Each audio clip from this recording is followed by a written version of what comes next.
Welcome to the Creative Penn podcast. I'm Joanna Penn, thriller author and creative entrepreneur, bringing you interviews, inspiration and information on writing craft and creative business. You can find the episode show notes, your free author blueprint and lots more at thecreativepenn.com, and that's Penn with a double N. And here's the show. Hello creatives, I'm Joanna Penn. And this is episode number 830 of the podcast, and it is Sunday, the 28th of September 2025, as I record this, still with the end of a head cold, which is why I'm a little breathless today. But hey, it proves it's human me and not my voice clone. You can't get much more human than a streaming head cold. So in today's show, I'm talking to Geoff Affleck about what you need to have in place before you even consider advertising, whether organic reach even exists anymore, is A+ content worth it, and some tips for Amazon advertising. So that's coming up in the interview section. In writing and publishing and book marketing things, well, if you use TikTok in the US or you're outside the US and your main market is the US, there's been a development in the sale of TikTok US.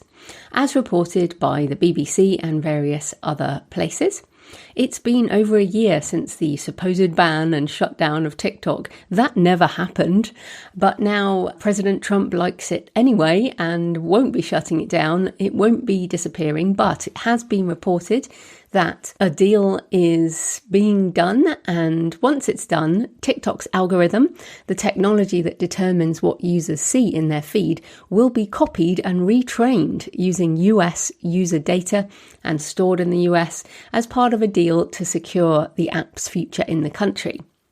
A White House official said that TikTok's recommendation system will be audited by Oracle and operated by a new joint venture involving US investors to meet requirements for the sale.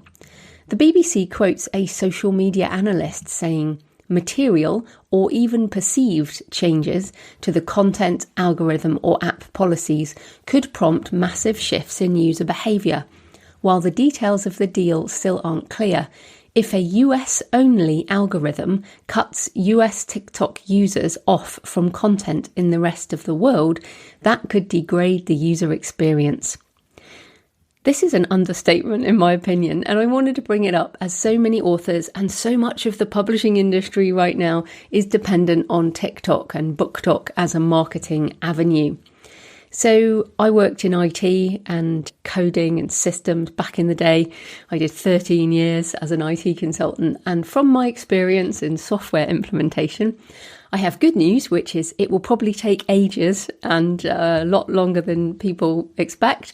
So I wouldn't expect this to change next week, but certainly in the next year, something will change. The bad news, I think, is that if they rewrite the algorithm or tweak or do whatever, they could break what makes it so effective somehow, which I think is a bit of a secret anyway, as in people don't really know. It's very fast changing.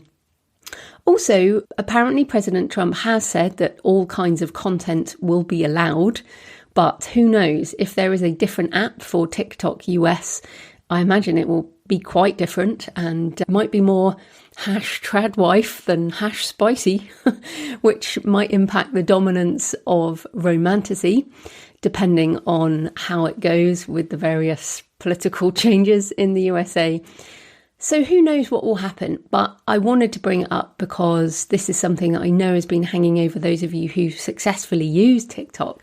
Change is the only certainty. Now, of course, it could be a potential new start. If they do create a new app, I suppose you could have a separate app for US and a different one for the rest of the world.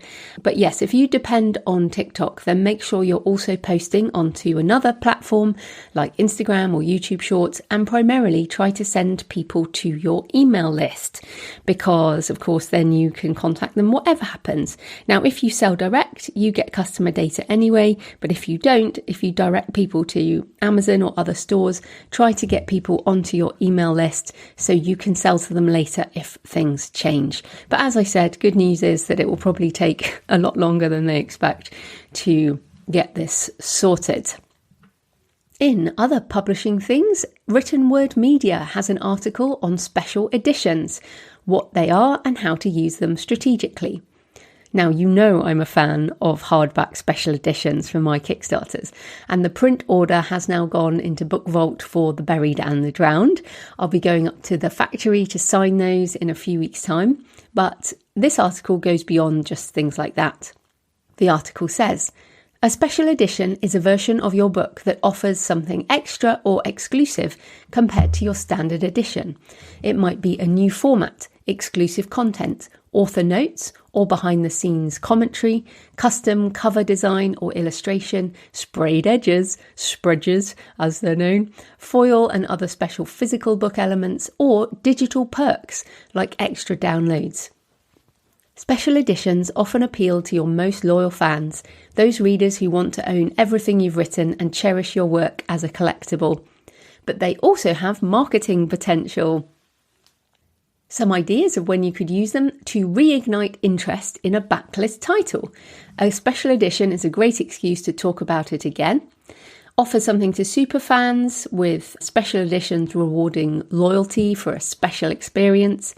Create a premium product. Higher priced editions can provide more margin per sale. Readers are willing to pay more for a version that is unique or collectible. They give scarcity when something is available for a limited time. Exclusivity, being one of the few who owns a signed hardcover or annotated ebook, builds a sense of belonging and emotional connection. A special edition feels like a love letter from the author. Wouldn't go quite that far. But certainly when I feel as deeply as I do about my special editions, I do have a deep connection for those of you who buy them. In short, special editions work because they feel special, and emotional resonance is a powerful marketing tool.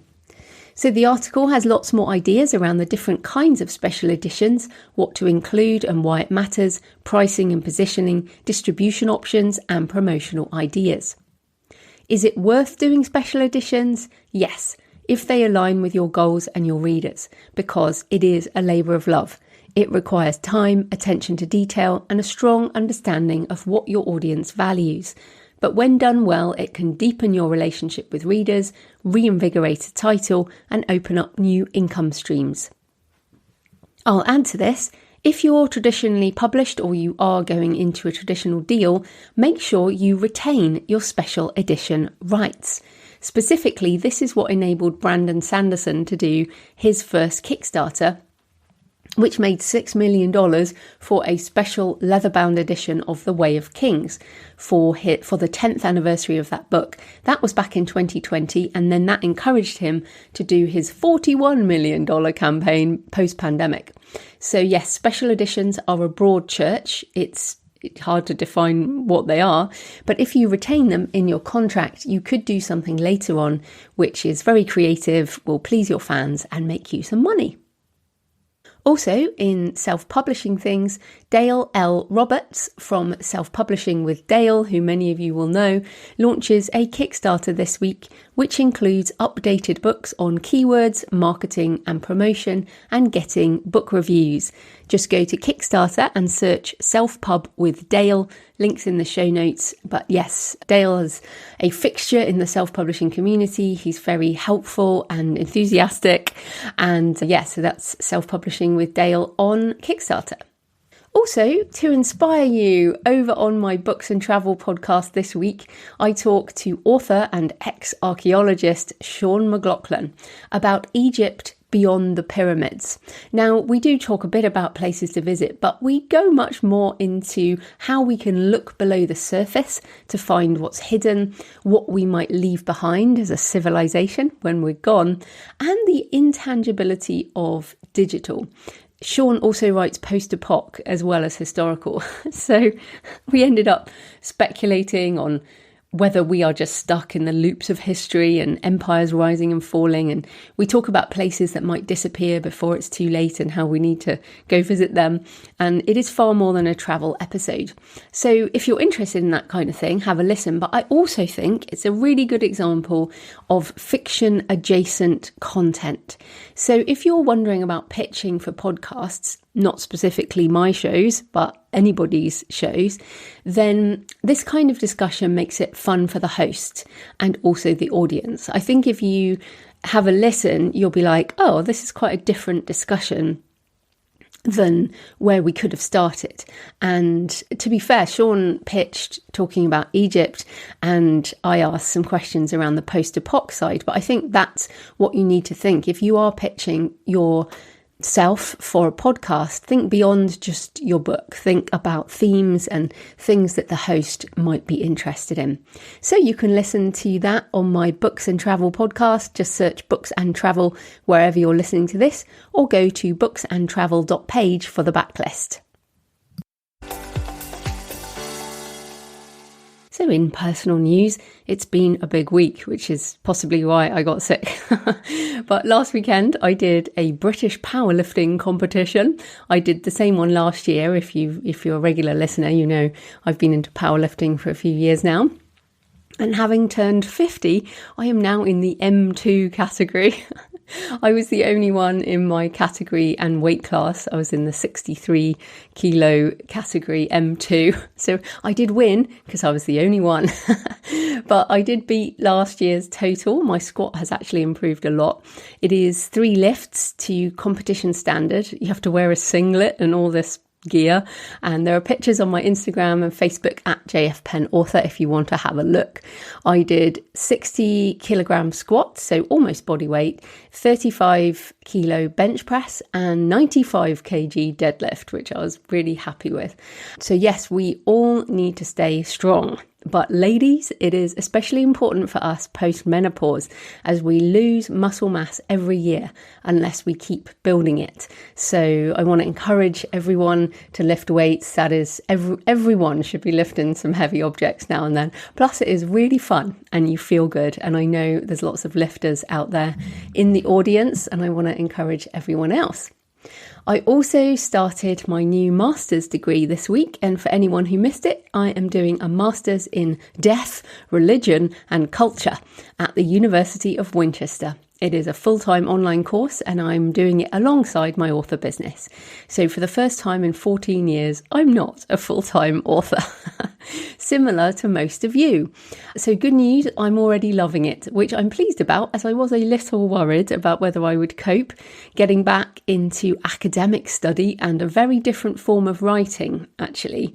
But I'm enjoying it. It's playing a different game and I'm already finding loads of ideas in the reading, and I'm very glad I'm already extremely organised when it comes to noting down ideas. So I have my Things app where I have lots of different folders and also Scrivener.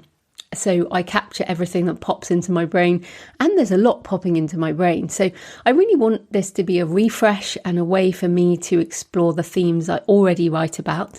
And I can tell it's going to give me so much more. And this makes me excited about what I will write over this year and also once it's finished, because I often find that my deeper writing comes after a period of input.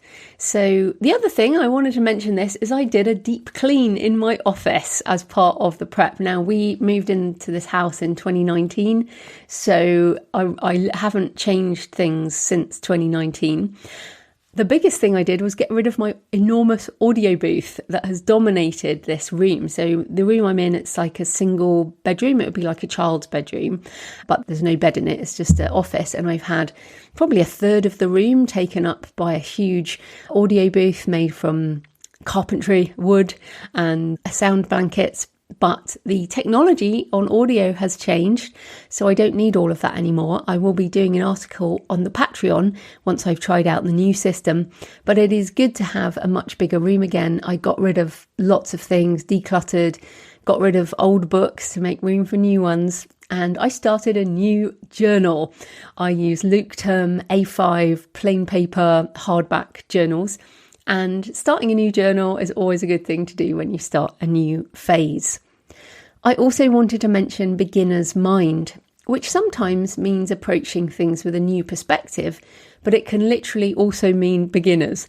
And starting at the university has meant navigating all of their online resources and new terminology and systems and acronyms and trying to use like the one source for all the journals and then the reference thing and all of that. And I had a bit of a brain explosion and I was like, oh my goodness, how am I meant to do all this? And it reminded me of how it must feel coming into self-publishing, which is new terminology and systems and tools and words that people say that you don't understand, and companies you don't know who to trust, and so many things. I mean, it's the same if you start a new job, or move to a new city, or any kind of change. It takes time to figure out how everything works. So I also just wanted to mention again my Successful Self-Publishing 4th edition. The ebook and audiobook are free on my store, creativepenbooks.com, and it's also in print as well, and large print. But it just reminded me of how hard these things can be, and self-publishing is itself pretty sprawling these days. So question for you this week as we move into the final quarter of the year. We've only got 3 months left, and I kind of don't count December because it turns into just craziness. But the question for you this week, do you need to have a bit of a clean out of a space? It might be a physical space or mental space in order to move on to the next thing. It doesn't have to be as big a deal as starting a degree or moving house, but could a clear out help you? Let me know, leave a comment or email me, joanna@thecreativepenn.com. So thanks for your emails and comments and photos this week. Jim said, I thought I would have no interest in the interview with the children's book author Darcy Patterson. I was pleasantly surprised. It was good and had advice any author could use, which I'm really pleased about. Thanks, Jim. And this one made me laugh. A different Jim on my 14 years as an author entrepreneur article, which was on the blog, and I talked a bit about it last week. This Jim said, I've read you and recommended your site to so many people interested in self-publishing that I had begun to think of you as an institution rather than a person. So thanks for this reminder. Everyone needs a break and a change of direction. Good luck with yours. I love that. I think it's hilarious that you were thinking of me as an institution.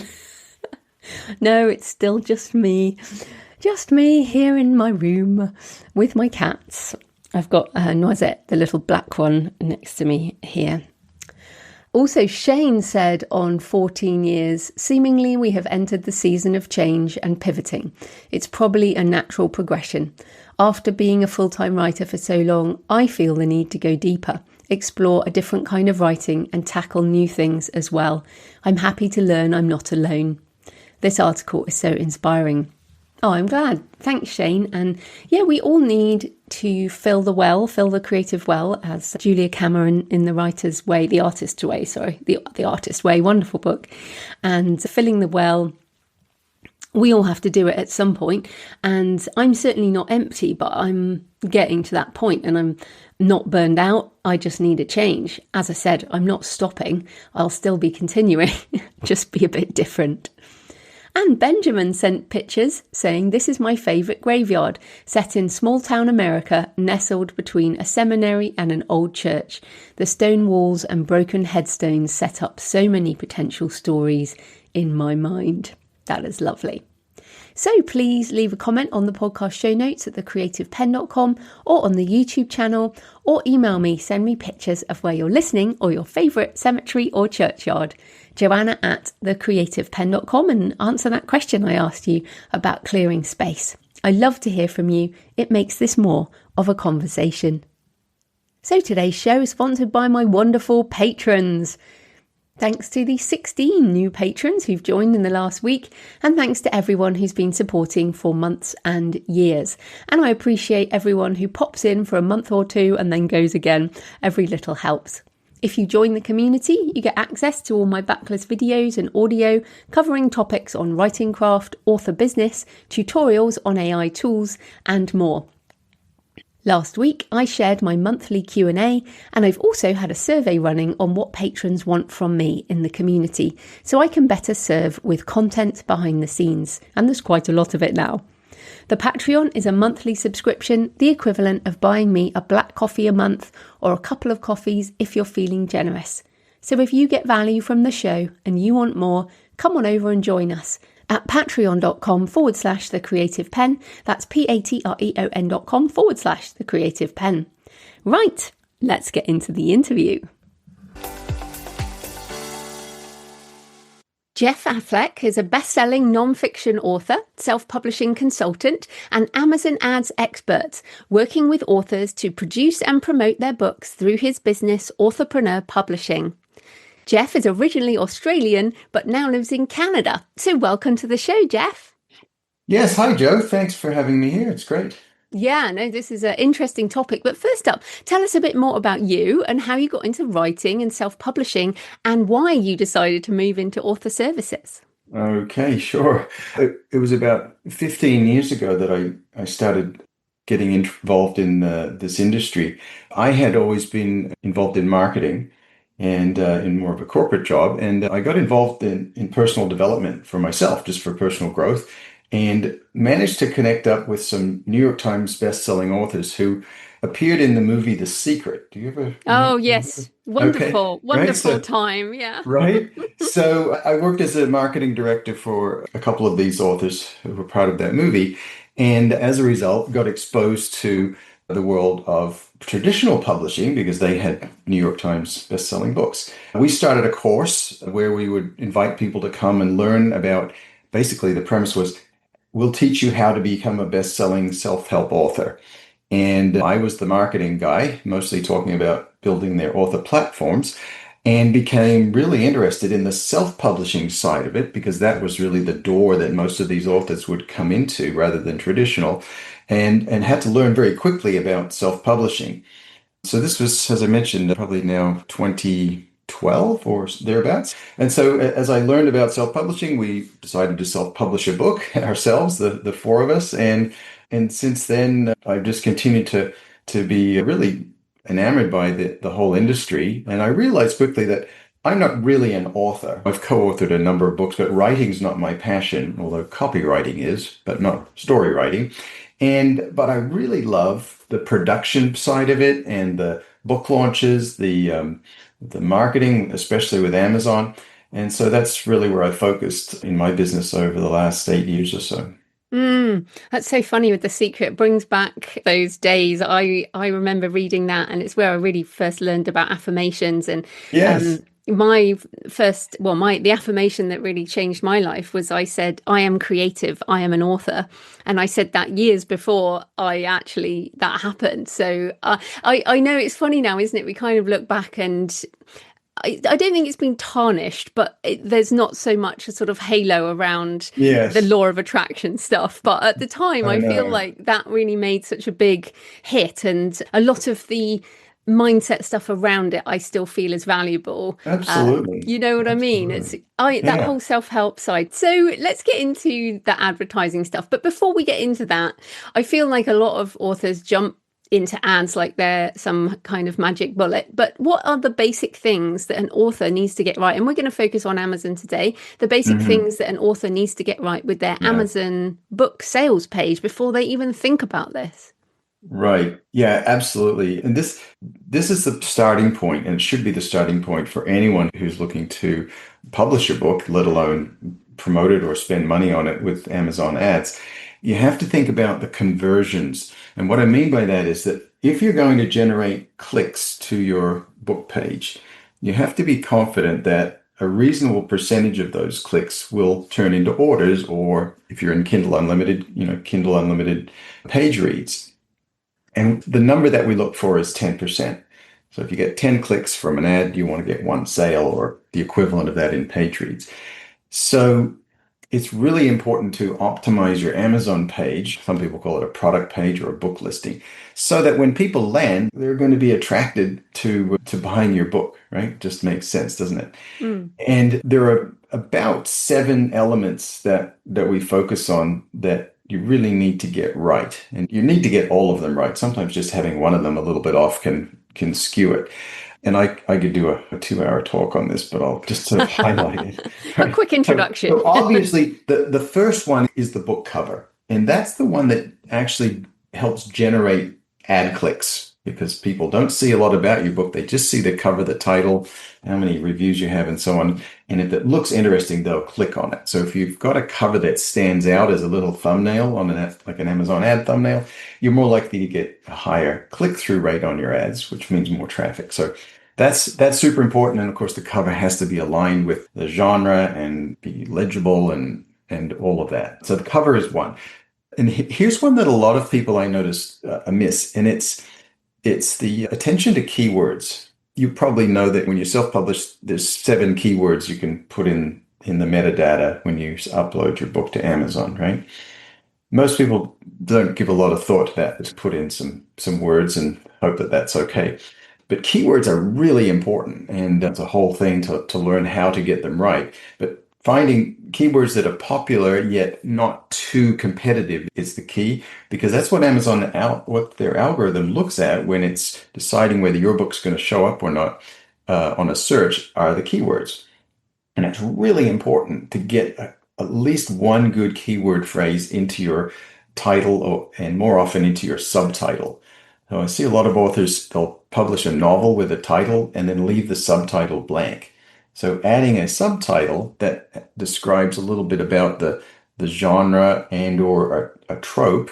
So a billionaire office romance could be a subtitle for a romance novel that tells the reader something, but it also tells the algorithm something. That is one of the most important fields I find. If you're only relying on your 7 keywords, I think you're potentially missing out on organic traffic. But anyway, moving on beyond that, obviously people look at how many reviews you have, what the quality is of the average star rating. Those are super important. And so doing whatever you can to boost the number of reviews and ratings early on, it will give your conversion rate a big boost. So beyond that, though, we've got to have a strong blurb with usually there's a whole structure for blurbs, but not too long. Back even a few years ago, we were writing longer blurbs. Now it's around 200 words.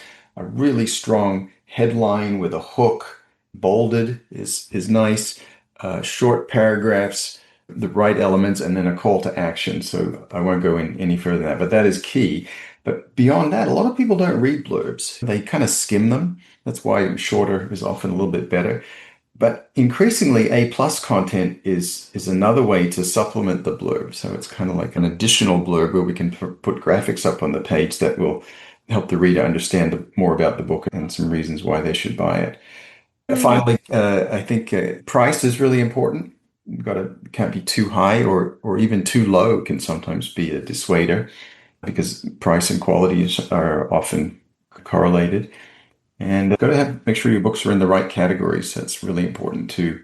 Categories that are relevant. Sometimes I see people and even people who are helping other authors put their books in categories that just aren't relevant in order to try to game the system and get bestseller. That just doesn't work. Yeah, that again feels like a tactic from like 15 years ago. I know. Let's just put it here in basket weaving, even though it's a It's a crime basket thriller. weaving romance. I mean, that's fine. But yeah, that is interesting. Lots of things to come back on here. But the A+ content, your team helped me do some A+ content for my How to Write a Novel. And I think as a buyer, like as a reader, I'm never scrolling down that far. And so I had some hesitation of, well, what's this for? But to talk a bit more about it and why you think that it is a good idea to have. Right. Yeah. Well, first of all, for anyone who's not familiar with A+ content, it doesn't say that word anywhere on your book page. But if you notice as you're browsing on Amazon, you'll see the section called From the Publisher. So that's what we're referring to. And it's usually you go below the book description, below the first couple of carousels of ads or suggestions, and then you'll see it there and it'll be snugged in just above the editorial review section. What it is it's kind of like a magazine style layout of banners and images. You can have up to 5 rows of them, and you can choose few as 1 or as many as 5 different banners. There are different layouts, and it's all template driven on the back end of Amazon through your KDP account. It's also available to traditional publishers using Amazon Advantage. So I think the only time you can't really use it is, let's say you publish with Ingram Spark or say Drafted Digital, you won't be able to apply Amazon A+ content to your books. So Anyway, lots of different layouts available, including for nonfiction, you can do side by side sort of charts and this type of thing. You can provide for a series, you can provide a series layout where people can see all the books in your series, or up to six anyway, and then click directly through to the different books. But I think other than being visually appealing, provided, and this is really important, is that they must be designed well. You design them outside of Amazon usually, although Amazon does have some sort of an AI image generator. Last time I checked, it wasn't very good, so I don't use it. But I get a professional graphic designer to design the graphics, and then we upload them ourselves.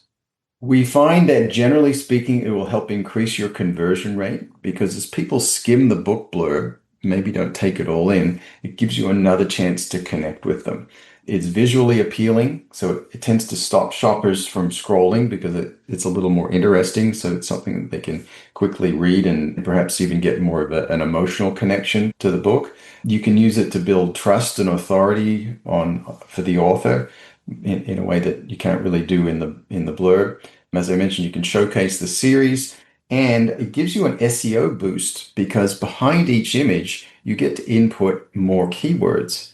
And we all know that Amazon is basically just a big search engine. Search engines are driven by keywords. So you can have, in addition to the 7 boxes on your book listing, you can add more keywords on the back end of your Amazon A plus content.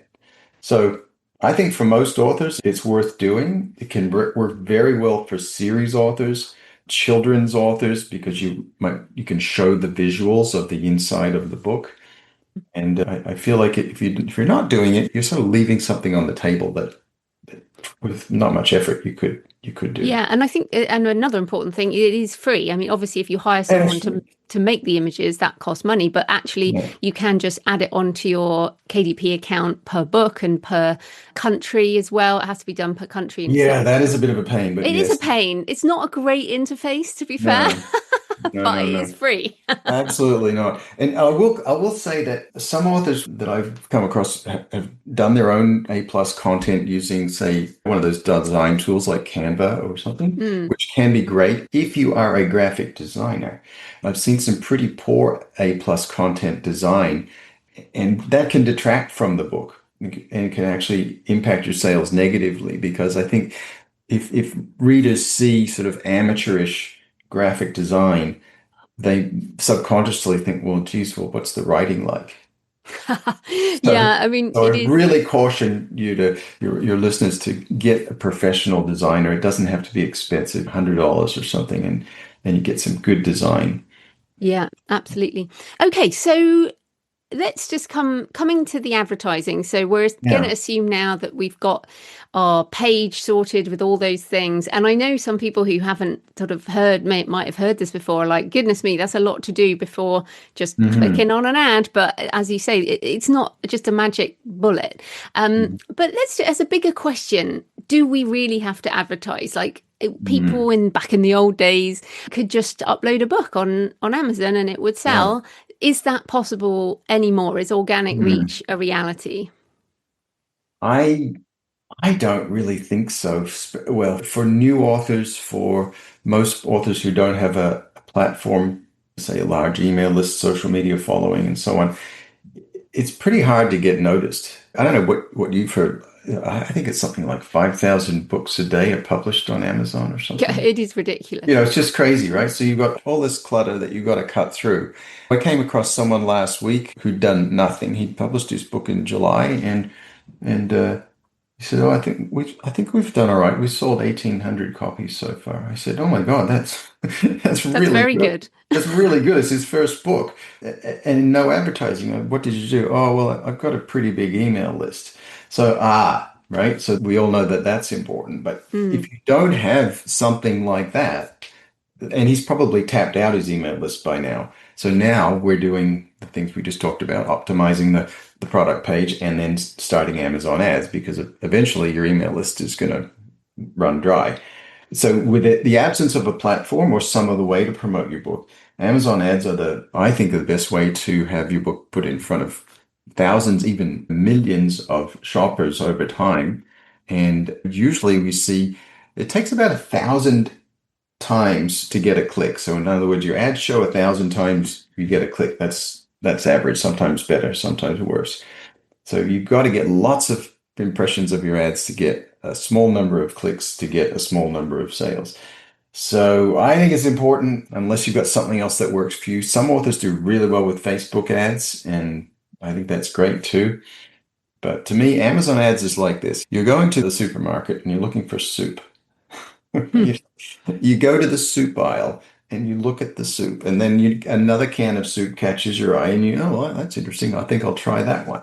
Whereas something like a Facebook ad is more like you're at the supermarket and you're looking for corn, and then you're at the checkout, you happen to see candy or something, some gum, and so you go, impulse buy. It's not really what you were on Facebook looking for was your next book. It's sort of a random thing. And it does seem to work for some authors. So. Yeah, I mean, as you say, there's lots of different options. I mean, even like podcasting, you can't track clicks from podcasts Oh, because it's more of a brand building approach and people will go look yes, for stuff, but it's definitely a way to right. market. So there's lots of Yeah, different options, but as we said, we're focusing absolutely. on Amazon ads. So Yeah. your team helped me with some non-fiction books. So, and I thought one of the things that I thought was great about your approach is even on your website, you're really clear about what books ads work best for and what they don't work well for. So let's Mm. start with the good stuff. So what are Amazon Mm. ads good for? What are the kinds of books they work best for? Yeah. They work best for series, or perhaps if you have multiple standalones. So the reason, of course, is read through. You're usually going to spend a little more, perhaps break even on getting those initial readers. But if they enjoy your books, they're going to want to read more. And usually they're not clicking on an ad for the second, third, fourth, fifth book. They're going to just find it directly, and that becomes an organic sale with full royalties. So series can work very, very well with Amazon ads.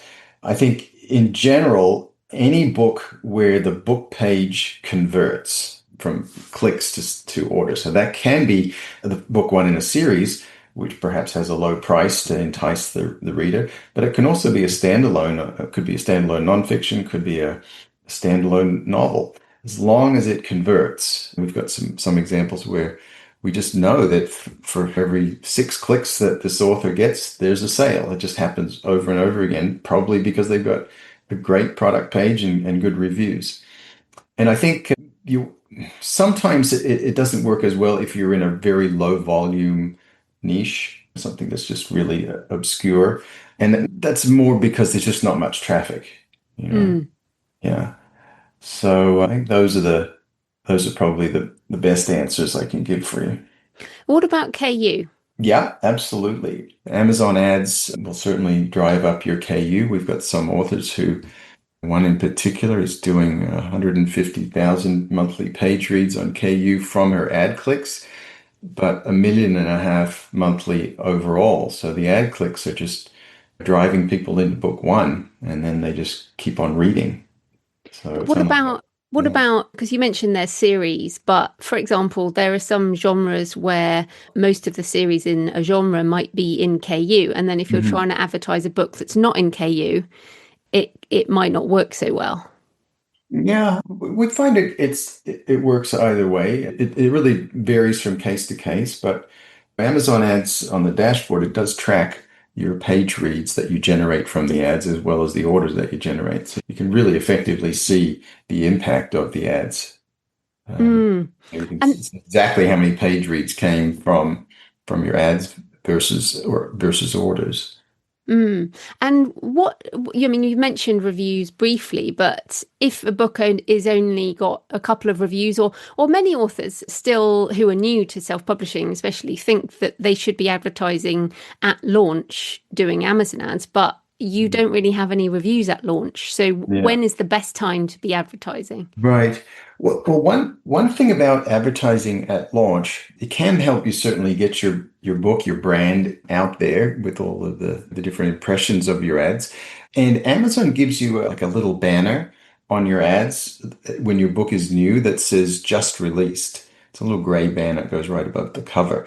And I think even if you have low reviews, because you have the just released banner on just above the book, shoppers might be a little more forgiving about the low number of reviews because it's obviously just released.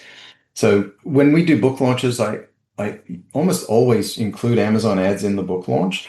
It might not be a really high budget, but it just to continue to do everything we can to get that initial traffic.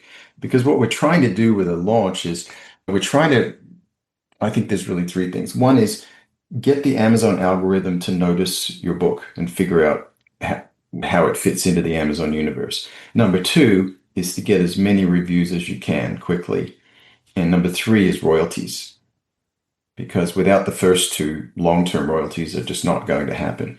So I think Amazon ads play an important role in helping the algorithm understand your book. But if someone is brand new, it's their first book, Mhm. is that a good fit, or are we really looking at you need a couple of books to make Yeah. advertising worth Well, the money? yeah. Yeah, it's a good question. I think with new authors, in a way today, you have to be prepared either to invest in your book in book marketing. It's kind of like often use the analogy of a rocket launch. Rockets burn a lot of fuel to get off the ground. Without the fuel, they just stay on the ground. So there's that consideration is that if you want the book to have a chance, you've got to invest in marketing somehow, whether it's Amazon ads or whether it's paid third-party book promotions through the different book promotion websites or Facebook or TikTok or whatever you are able to do, email, whatever you can do, right? A small Amazon ads budget can help, even if you're not doing $20 a day, which is what we would normally recommend. You might find that you can start to generate some sales with a much smaller budget and very conservative bids or cost per click. Perhaps you're only spending $3 a day and you're only picking up a couple of sales a week or something, but it's something. You've just got to do something to get that initial inertia going. Otherwise, the Amazon algorithm will just basically drop you like a hot potato. Yeah. So that's new authors, but then authors who've been around a while, like myself, who have big backlists, and as you're talking about the 7 things we need to have, and I Yeah. know there's people listening in the same place as me, they're like, well, we've got 40 books, 50 books, 100 Hmm. books. This is way too depressing. And I mean, I actually I was in my KDP dashboard like yesterday, and I realized that a whole load of my sales descriptions had reformatted to some old version Oh, that no. I know. And I'm like, and then I realized that the last time I touched them was a number of years ago, and that I don't even know when that happened, but it made me laugh. And then I looked down at my keywords and my categories. And so if we want to keep things moving, like how often should we be reviewing Hmm. these fields if we've been Yeah. going a while? Like when do we refresh categories? When do we refresh Right. keywords? Yeah. Good idea. Yeah. I think it was perhaps it was a year and a half ago, Amazon changed their category rules where you used to be able to have 10 and now you have Yes. three. So some authors who are grandfathered into the old 10 category system, it may be well enough just to leave that alone because it's great to have to be across all of those categories. I think keywords is probably the most important thing to look at. Well, I'll say and book blurb for sure, because that's very much customer facing. Keywords aren't customer facing, they're Amazon algorithm facing. And I was just listening to Dave Chesson last week with a webinar that he presented on Amazon's new algorithm. And when he stressed the importance of finding the right keywords, but also the importance of having the keywords in your book blurb, and it must be done in a way that doesn't sound like it was just written by AI or something, you know. So that's probably one area to really take a good look at, you Publisher Rocket is a great tool for researching the best keywords and look up other books and see what keywords those books are ranking for, and therefore that might be a good set of keywords for you. So it is something worth doing and spending an hour or two on. as well as book blurb is also worth spending time on for sure.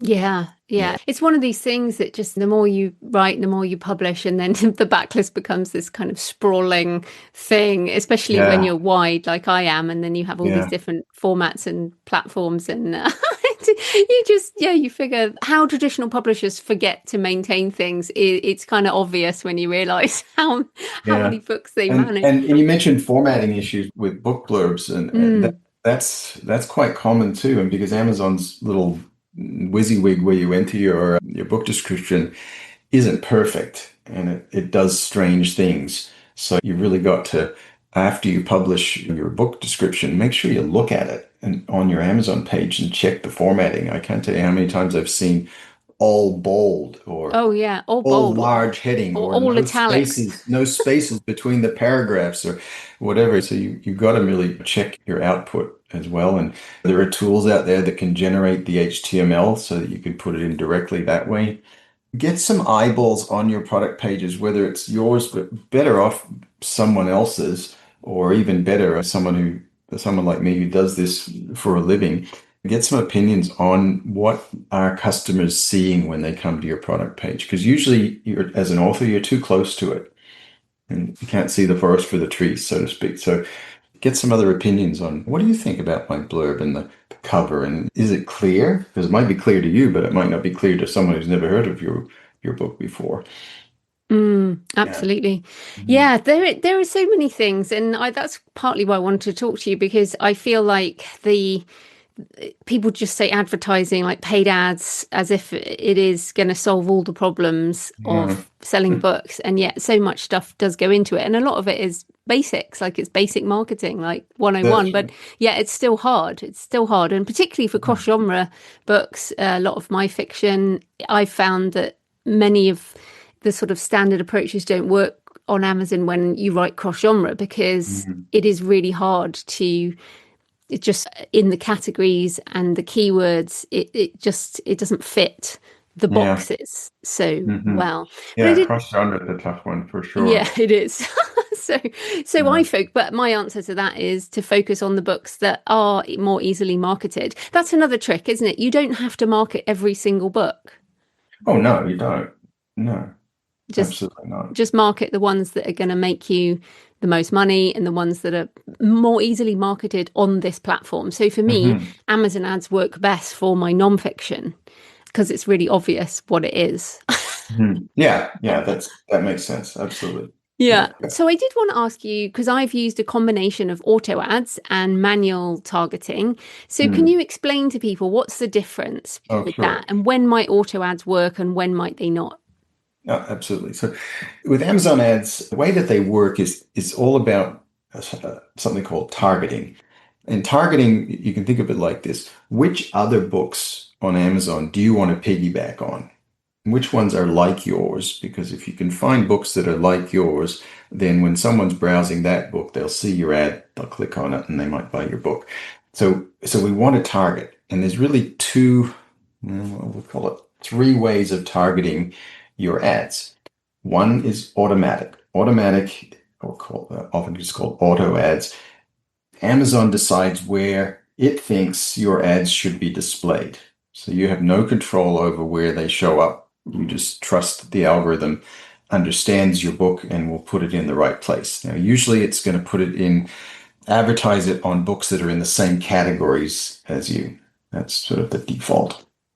And that can result in some wasted reach because it might just not be really zeroing in on books that are like yours, especially if you're in, I don't know, a little bit of a broader category.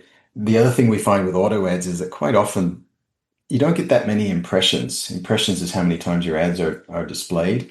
When you have low impressions, you have lower clicks, and when you have lower clicks, you have lower sales. So while auto ads can be a sort of a time saver, they don't take much research to set up. You just fill in the boxes and click the button and off they go. Usually they don't have a terrific result until such time as the algorithm really understands your book. So we don't set up auto ads at the beginning when we work with authors. We wait until we feel like the algorithm has a better understanding of the book. So what do? We do manual campaigns, and manual campaigns are, as the name suggests, where you have to tell the algorithm where to display your ads. And there are two types of manual campaigns. One's called a keywords campaign, and the other is a products campaign.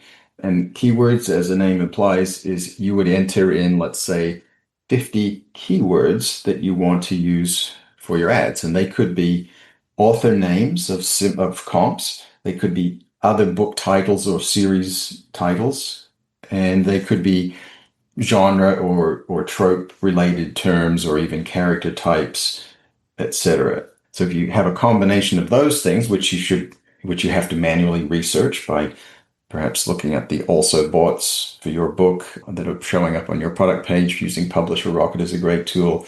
Even AI can help you come up with your keywords. So, and then the second kind of manual ad is the product ad, and with that ad, we're targeting specific categories of books and also specific ASINs, ASIN being a product number. So you find the ASIN of a book like yours and you target it. And we might target 5 categories and 20 ASINs to start with, something like that. With those ads, we find that we usually get better results because we're in control of where the ads are showing up. Mm, So yeah, it's one of those things that's easier to show than tell. But if yes. you can just remember there's auto and manual, there's two types of manual. When you're starting out, manual's the way to go because you will get more traction with manual ads. Yeah, and I think another issue with the manual advertising, certainly for anyone who's like me, who's just not that interested in data, Oh, that this is where it becomes difficult. People are yeah. like, "Oh my goodness, this is so difficult." And so if people are manually doing their own ads, do they have to log in every day to check things? What are the sort of time Yeah. requirements if you want to do your Um, own ads? yeah, not every day. Although at the beginning it's hard to resist the temptation sometimes to log in every day. It's a bit like when I remember when I first started buying stocks for investments, I'd check the stock price every day, but you drive yourself mad. Mm. Every time it would go down, you'd get all stressed out, and then when it get up, you get all excited. So probably once a week is a better time frame. Maybe a little bit more than the first week, but you can set some parameters to make sure that your ads don't run away. That's important. You can set a daily budget, you can set a monthly budget, and then when your ads hit those upper limits, they'll just stop. So that's really good. So you don't want to have that problem where you suddenly get a huge bill that you weren't expecting. And you also want to check on them to make sure that you haven't perhaps accidentally bid too high on one of your targets. Every target you set a dollar or pound or euro amount for how much you're willing to pay for a click on that target. And sometimes, if you're a little bit careless, you could accidentally bid too much because they'll may default to a suggested bid, which might be $2. Well, imagine you're paying $2 for a click and maybe you're only making $2 on a sale. You could be really upside down on your advertising. So do take care, make sure nothing's gone awry. You also want to be checking to see which of those targets are getting the clicks and the sales, and then adjusting bids up and down accordingly. If one of your targets is really working for you, you might want to increase the amount that you're willing to bid. That'll make your ad show up at closer to the top, which is going to get you more clicks. And similarly, if you have got targets that are eating cash, they're getting clicks but not sales, you may want to turn those off. We usually use a rule of thumb of 20. When we get 20 clicks, we haven't had any orders, we'll turn it off.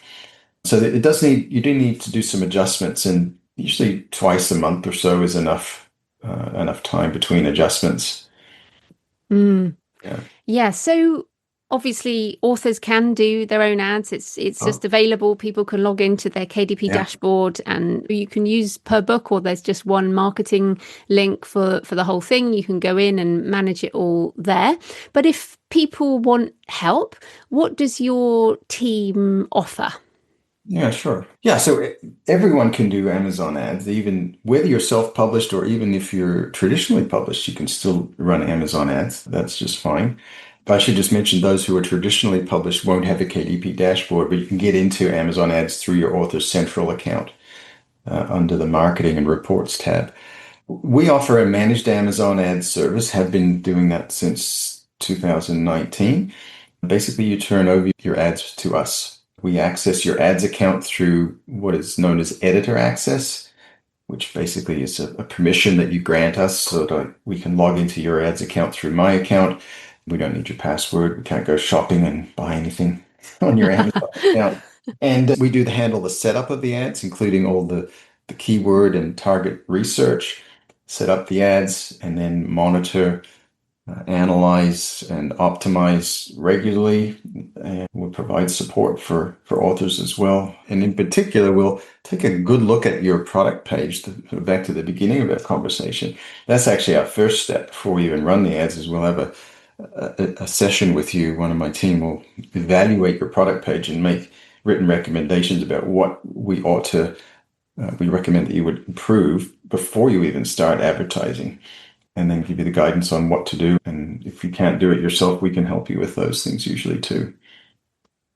So fantastic. Where can people find you and everything you do online? Yeah, thanks. My website has everything there. All our pricing and everything is up front. It's geoffaffleck.com, or you can go to geoffaffleck.com/ads. That goes directly to the Amazon ads page on my website. Brilliant. Well, thanks so much for your time, Geoff. That was great. Yeah, thanks, Joe. I appreciate you having me on today. So I hope you found the discussion with Geoff interesting. And even if you don't want to do paid ads, all his tips around optimizing your Amazon book sales page are important. And it's also important on other stores, as well as your own store if you sell direct. Advertising is pointless if the basics aren't sorted. Let me know what you think of the interview, or answer the question I asked around whether you need a clean out in order to move on, or any comments about what I cover in the show. Please leave a comment on the podcast show notes at thecreativepenn.com, or on the YouTube channel, or email me, joanna@thecreativepenn.com. Send me pictures of where you're listening, or your favourite cemetery or churchyard. Next Monday, I'm talking about how to pivot careers, co-write books, and stay connected as a remote creative with Pilar Ortiz. In the meantime, happy writing, and I'll see you next time. Thanks for listening today. I hope you found it helpful. You can find the backlist episodes and show notes at thecreativepenn.com/podcast. And you can get your free author blueprint at thecreativepenn.com/blueprint. If you'd like to connect, you can find me on Facebook and X at The Creative Penn, or on Instagram and Facebook at JF Penn Author. Happy writing, and I'll see you next time.